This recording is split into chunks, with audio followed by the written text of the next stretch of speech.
Episode 7, Combine Edition. Welcome to the Radar Launch Podcast. This is JB with my co-host Gavin from UK. And we have a special guest with us for the first half of the show, Ray Aspuria, a long-time newspaper guy from the Bay Area. You can read his writing in Cover 32, is it, Ray? And RadarRamble.com. Yeah, of course. Which you guys, are part of RadarRamble.com. I used to be a member there, so good site. Check it out. What's up, Ray? How you doing? Doing good. Eager for, it's getting closer to March and April when the two big months for the rekindling of the Gruden area. Yeah. What's up, Gavin? How are you? Yeah, not too bad. Yourself? How's jolly old England? I thought you wasn't going to introduce me there. I was waiting on a piece of string then. I had to, we got a special guest. I had to bring him in and say I see. They know you already. I see how it is. How's jolly old England? Cold. Very, very cold. Ray, it's been pretty cold in the Bay Area too, hasn't it? Yeah, you know what? It's weird because it's been like 30 degrees out here and you could just tell people aren't comfortable with that. I'm in New York City, and you guys, it's a lot colder where you are than where we are, which is weird. But that is really weird. That is weird. Yeah, lucky you. It's just like, I don't even know what the temperature is. Probably about like 12 or something over here.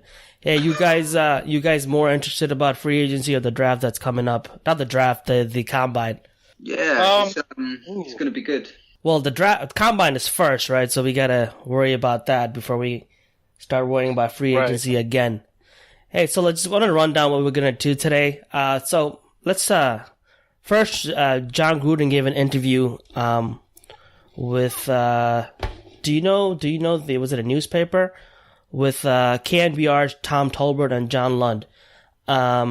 He said some interesting things. We'll play that. We'll talk about that. Then Sports Illustrated did a piece on Gruden, a really long piece on Gruden. We'll discuss that a little bit. Then we'll move into the combine.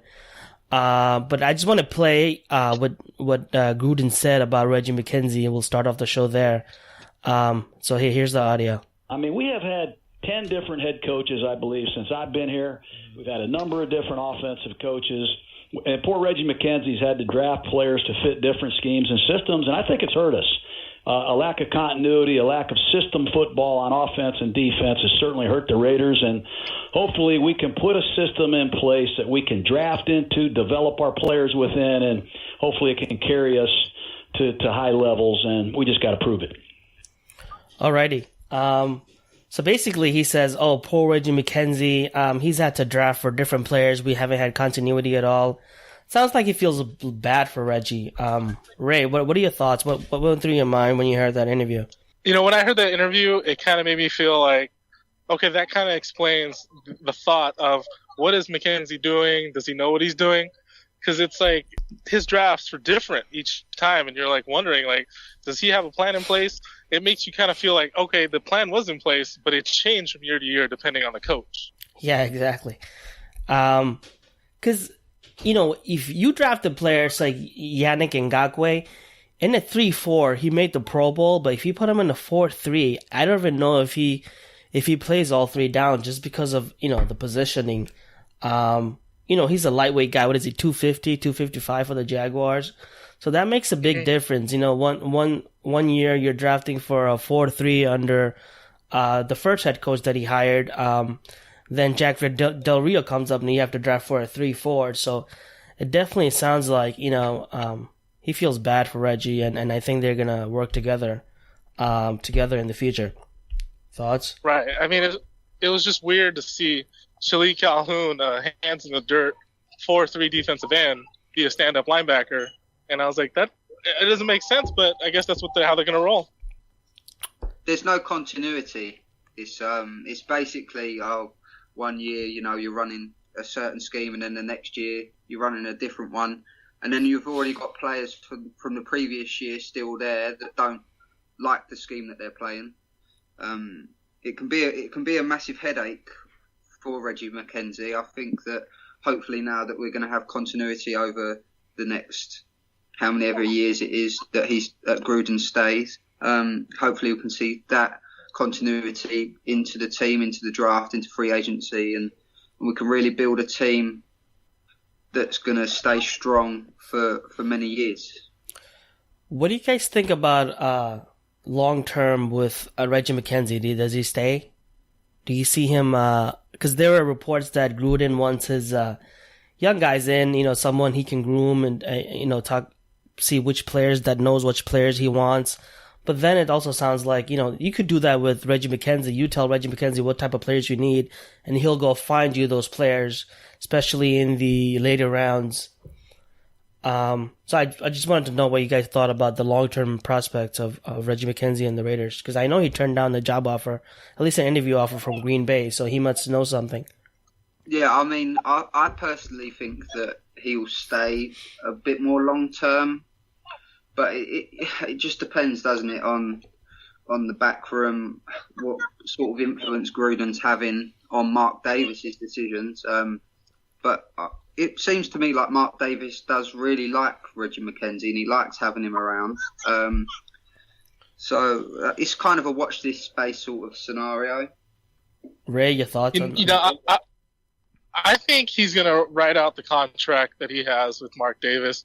I mean, Mark Davis said, in an interview since 2012, his dream was McKenzie picking the players, Gruden being his coach. That being said, we've seen how Mr. Davis can change his mind with what happened to Jack Del Rio. I think, he's going to write out the contract, and then if the two can make beautiful music, he'll get extended. Yeah, that's the best case scenario, right? We can hope for. Anything else that's stuck out to you guys in that interview?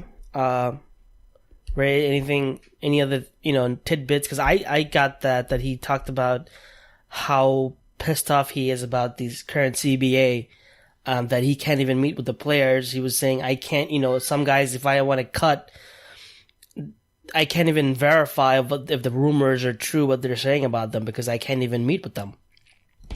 Right. That part's super frustrating because, like he said, you want to know a guy before you make a decision on their career. So, like with David Amerson, that was quick. But, with other guys, let's say Bruce Irvin or Michael Crabtree, those guys, you want to get to know them, know if they fit your system, because you can't just willy-nilly cut people when you don't have anyone behind them that can take over.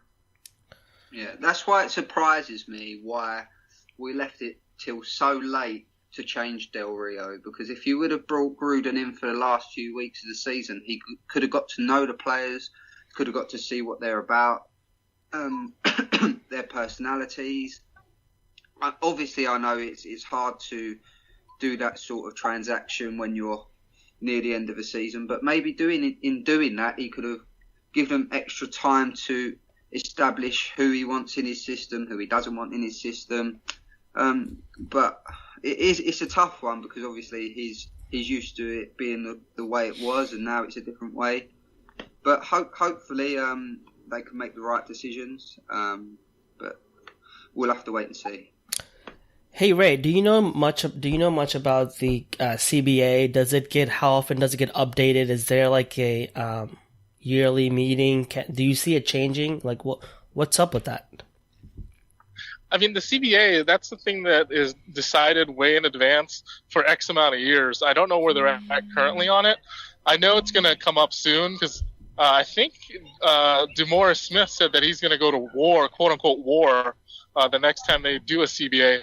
So I think we just got to ride it out until they do another vote. Maybe they change some of that, but who knows? I mean, it's all for player safety and longevity.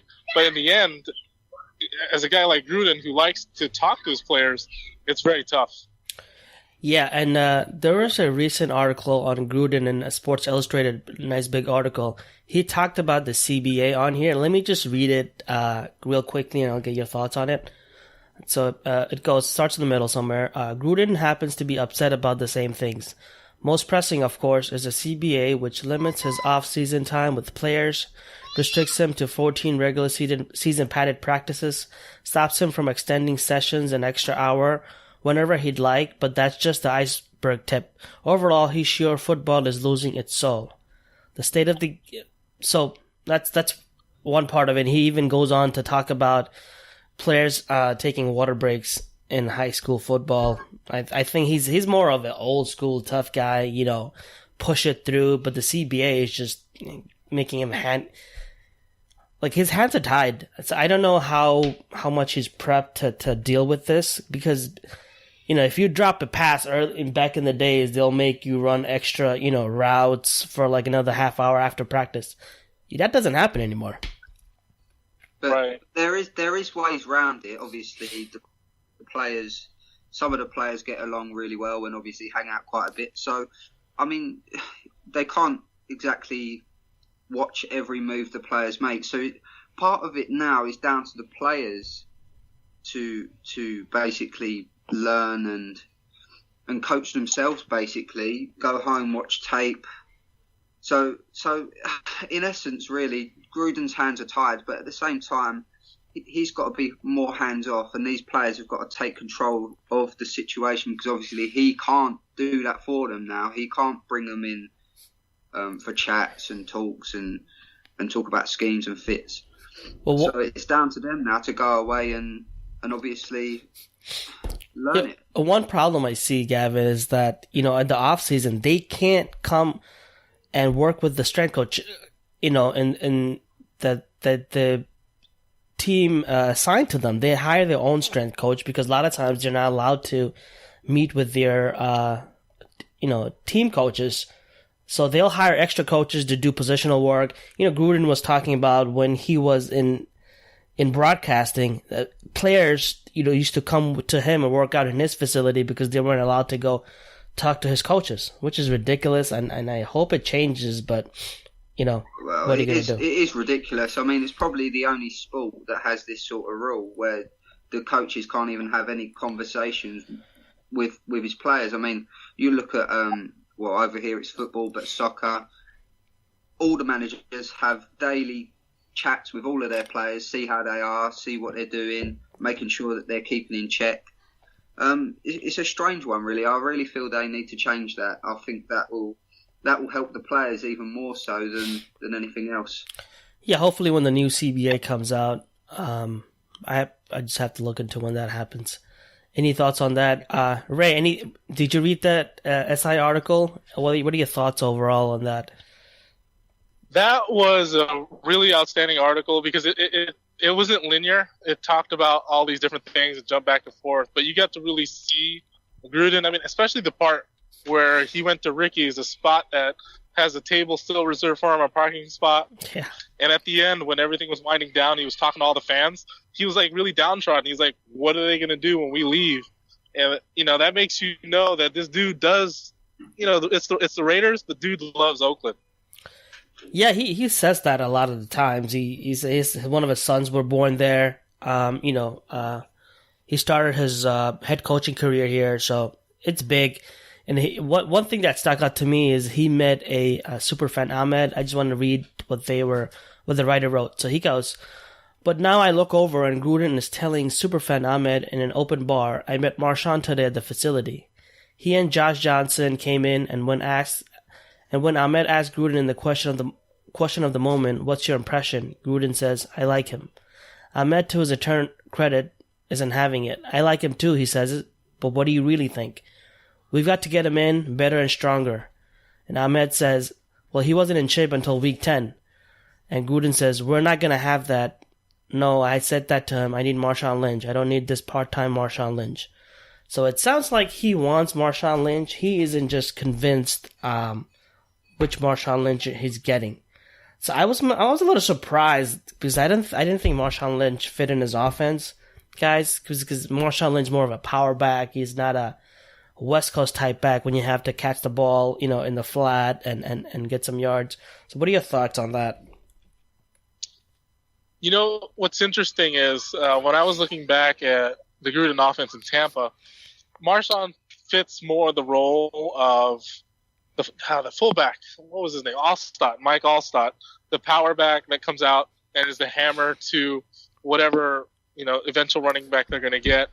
I just think Gruden still sees a guy that you can get in there and move the chains with. Right. Now, I'm not going to go out and say this guy's going to carry the ball 30 times and